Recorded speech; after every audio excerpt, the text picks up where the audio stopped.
नमस्कार दोस्तों, आपको हमारे चैनल पर स्वागत है। आज हम इस वीडियो में बताएंगे कि द्रौपदी ने 5 पतियों के साथ कैसे बनाए संबंध, अर्जुन को मिली थी तब सजा। तो इसे जानने के लिए वीडियो को अंत तक बने रहे और चैनल पर नए हैं तो कृपया चैनल को सब्सक्राइब करें। आइए जानते हैं। संभवतः द्रौपदी भारत की वह प्रथम महिला है जिसके 5 पति थे, या वह 5 पुरुषों के साथ रमन करती थी। लेकिन सबसे बड़ा सवाल ये कि क्या आज के लोग ये समझते हैं कि द्रौपदी ने विवाह तो सिर्फ अर्जुन से ही किया था, तो क्या उसका रिश्ता सभी के साथ नहीं था? पांडवों को 12 वर्ष का वनवास और 1 वर्ष का अज्ञातवास मिला था।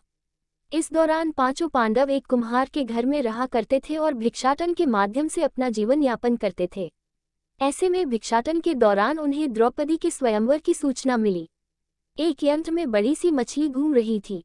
उसकी आंख में तीर मारना था और वह भी तेलपात्र में उसकी परछाई देखकर। ये भी कि एक नहीं, पूरे 5 तीर मारना थे। अर्जुन ने ये प्रतियोगिता जीत ली।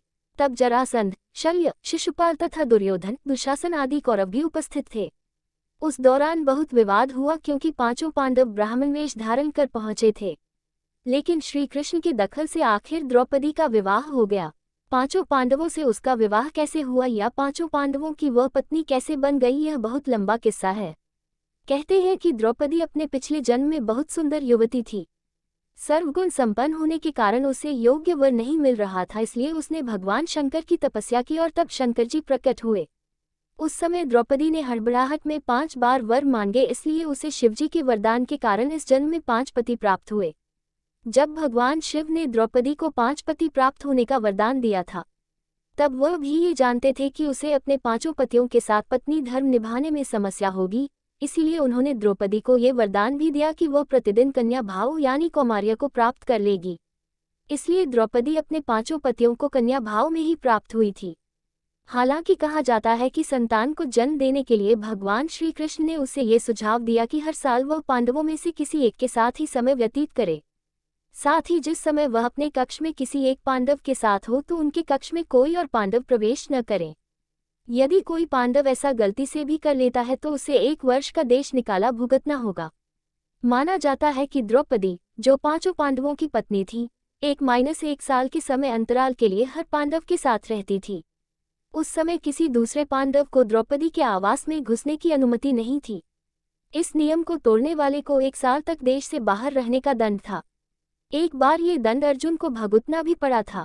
अर्जुन और द्रौपदी की 1 वर्ष की अवधि अभी समाप्त हुई थी और द्रौपदी युधिष्ठिर के साथ का 1 वर्ष का समय शुरू हुआ था। अर्जुन भूलवश द्रौपदी के आवास पर ही अपना तीर धनुष भूल आए, पर किसी दुष्ट से ब्राह्मण के पशुओं की रक्षा के लिए उन्हें उसी समय इसकी जरूरत पड़ी। अतः क्षत्रिय धर्म का पालन करने के लिए तीर धनुष लेने के लिए नियम तोड़ते हुए वह द्रौपदी के निवास में घुस गए। उस दौरान द्रौपदी युधिष्ठिर साथ में थे। बाद में इसके दंडस्वरूप अर्जुन 1 साल के लिए राज्य से बाहर चले गए। इसी 1 साल के वनवास के दौरान अर्जुन की मुलाकात उलूपी से हुई और वह अर्जुन पर मोहित हो गई। ऐसे में वह उन्हें खींचकर अपने नागलोक में ले गई और उसके अनुरोध करने पर अर्जुन को उससे विवाह करना पड़ा। कहते हैं कि दोनों 1 वर्ष तक साथ रहे।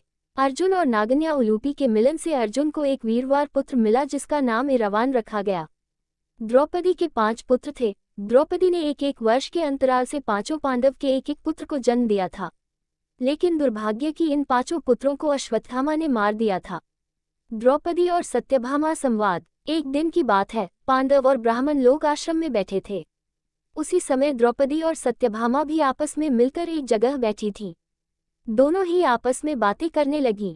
सत्यभामा ने द्रौपदी से पूछा, बहन, तुम्हारे पति पांडवजन तुमसे हमेशा प्रसन्न रहते हैं। मैं देखती हूँ कि वे लोग सदा तुम्हारे वश में रहते हैं। तुम मुझे भी ऐसा कुछ बताओ कि मेरे श्याम सुंदर भी मेरे वश में रहें। तब द्रौपदी बोली, सत्यभामा, ये तुम मुझसे कैसी दुराचारिणी स्त्रियों के बारे में पूछ रही हो? जब पति को यह मालूम हो तो वह अपनी पत्नी के वश में नहीं हो सकता। तब सत्यभामा ने कहा, तो आप बताएं कि आप पांडवों के साथ कैसा आचरण करती हैं? उचित प्रश्न जानकर तब द्रौपदी बोली, सुनो, मैं अहंकार और काम क्रोध को छोड़कर बड़ी ही सावधानी से सब पांडवों की स्त्रियों सहित सेवा करती हूँ। मैं ईर्ष्या से दूर रहती हूँ। मन को काबू में रखकर कटु भाषण से दूर रहती हूँ। किसी के भी समक्ष असभ्यता से खड़ी नहीं होती हूँ। बुरी बातें नहीं करती हूँ और बुरी जगह पर नहीं बैठती। पति के अभिप्राय को पूर्ण संकेत समझकर अनुसरण करती हूँ।